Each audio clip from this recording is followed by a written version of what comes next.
Hello friends, आप देख रहे हैं अपना चैनल विजन बेस्ड अप्रोच। इस सेशन में हम लोग डिस्कस करने वाले हैं एक बहुत ही बेहतरीन क्वेश्चन। और यह क्वेश्चन आपके स्क्रीन पे दिख रहा होगा। आप देख रहे हैं कि हमारे पास दो सेल हैं इस सर्किट में और हर एक सेल का ईएमएफ 2 वोल्ट है। और हमारे पास पी और क्यू के बीच में दो रजिस्टर लगे हुए हैं जिनके रेजिस्टेंस 4 ओम और 6 ओम है। और इस सर्किट में एक एमीटर लगा हुआ है जिसका फंक्शन है to measure electric current in the circuit. Battery का फंक्शन है टू सेंड और we can say to provide electric current in the circuit. तो हमें देखिए R P Q stands for we have to find the electrical resistance between P and Q या equivalent resistance between P and Q. मतलब ये 4 ओम और 6 ओम के जो register लगे हुए हैं ये दोनों को दोनों देखिए पैरेलल में कनेक्टेड है। ये कैसे पता चला? उसके लिए देखिए आप क्या करिए कि सेल से करंट आप दिखाइए। ये सेल का पॉजिटिव है, ये नेगेटिव है। तो सेल के पॉजिटिव टर्मिनल से जो करंट ऑरिजिनेट हो रही है पी पे आने के बाद ये दो पार्ट में डिवाइड हो जा रही है। पहली पार्ट वाली करंट मान लीजिए I1 अगर है तो ये 4 ओम रजिस्टर से जा रही है। मान लीजिए 4 ओम वाली R1 है।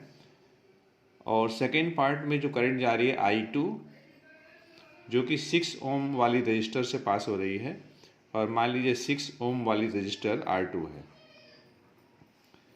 तो हम देख रहे हैं कि P पॉइंट पे करंट डिस्ट्रीब्यूट हो रही है, Q पे कंबाइन हो जा रही है। इसका मतलब ये हुआ कि ये 4 ओम और 6 ओम वाले दोनों रजिस्टर पैरेलल में हैं। तो हमें इनका इक्विवेलेंट रेजिस्टेंस निकालना है। इक्विवेलेंट रेजिस्टेंस निकालना है हमें। Equivalent resistance between P and Q। Equivalent कर सकते हैं, नेट कर सकते हैं, टोटल कर सकते हैं, बात एक ही है। या ये सिंबॉलिक फॉर्म में लिखा है R P Q. R for equivalent resistance, P Q ये पॉइंट की बात हो रही है जिनके बीच हमें इक्विवेलेंट रेजिस्टेंस निकालनी है।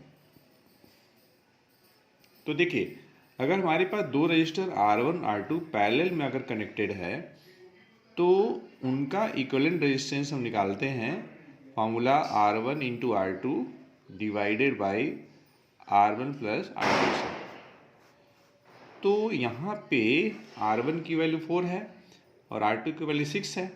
तो ये देखिए 4 इंटू 6 डिवाइडेड बाई 4 प्लस 6। तो देखिए 24 डिवाइडेड बाई 10 तो आपका आ जाएगा 2.4 ओम। पहला पार्ट का आंसर हो गया। मतलब ये हुआ कि अगर आप इन दोनों रजिस्टर को रिप्लेस करना चाहते हैं सिंगल रजिस्टर से तो आप 2.4 ओम रेजिस्टेंस का एक सिंगल रजिस्टर यूज करके इन दोनों को आप रिप्लेस कर सकते हैं। सेकेंड पार्ट में हम ये निकालना है कि इस एमीटर से कितनी करंट फ्लो कर रही है। तो ठीक है, मतलब हमें एमीटर रीडिंग निकालनी है।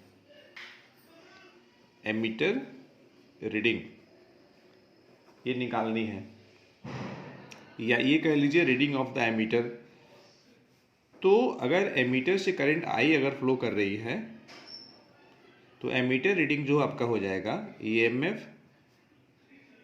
ईएमएफ ऑफ द सेल या बैटरी कह लीजिए, बैटरी की ईएमएफ अपॉन टोटल रेजिस्टेंस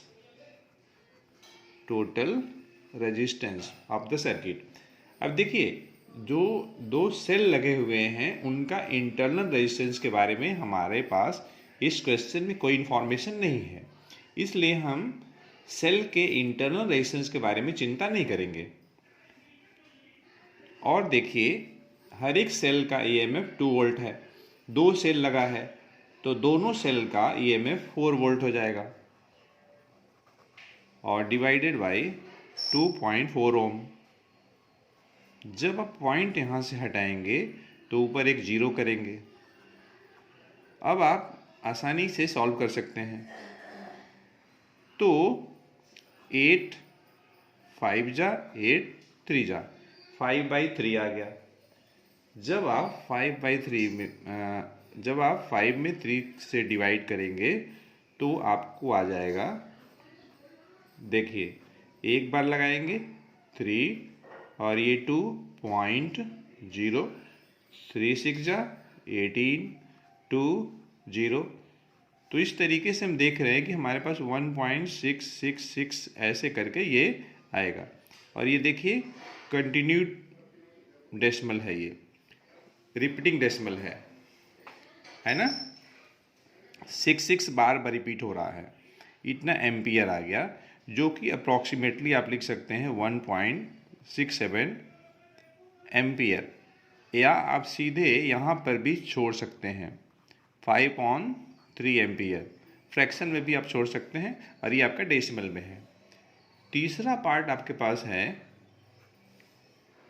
इसमें देखिए आपको निकालना है capital P for electrical power between the terminals P and Q। तो देखिए हमारे पास फार्मूला होता है P = VI, और हमारे पास होता है I² R होता है, और क्या होता है V²/R होता है। तो अपनी सुविधा अनुसार इसमें से हम कोई भी इस्तेमाल कर सकते हैं। हम लोग देखिए, हम लोग निकाल चुके हैं कि इक्विवेलेंट रेजिस्टेंस कितनी है। हमें देखिए P और Q के बीच का इलेक्ट्रिकल पावर निकालना है। तो P और Q के बीच में 2 रेजिस्टर लगे हैं, और दोनों का दोनों पैरेलल में है। और इन दोनों को रिप्लेस करने के बाद हम देख रहे हैं कि अगर हम एक 2.4 ओम रेजिस्टेंस का अगर सिंगल रजिस्टर इस्तेमाल करेंगे, तो वह सिंगल रजिस्टर 2.4 ओम का उतना ही काम करेगा जितना कि ये दोनों रजिस्टर पैरेलल में जो कनेक्टेड हैं वह काम करेंगे।